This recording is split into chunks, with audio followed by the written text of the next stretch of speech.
Saudi আরবের পতাকার কালেমার প্রতি সম্মান জানাতে নিয়মই বদলে ফেলেছে ফিফা। ফিফার এই সম্মান গোটা মুসলিম বিশ্বের মন জয় করে নিয়েছে। সৌদি আরব ও উরুগুয়ের মধ্যকার হাই ভোল্টেজ ম্যাচে দেখা গেছে এমন এক অনন্য দৃশ্য। এ যেন শুধু সৌদির পতাকার প্রতি নয়, ইসলাম ধর্মের প্রতিও সম্মান জানালো ফুটবলের সর্বোচ্চ নিয়ন্ত্রণ সংস্থা।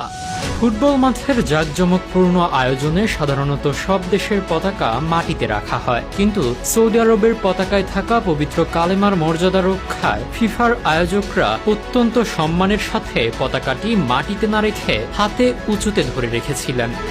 পবিত্র বিশ্বাসের এই চিহ্নের প্রতি এমন সম্মান প্রদর্শন বিশ্বজুড়ে অগণিত মানুষের হৃদয়ে এক গভীর ভালোবাসার জায়গা করে নিয়েছে।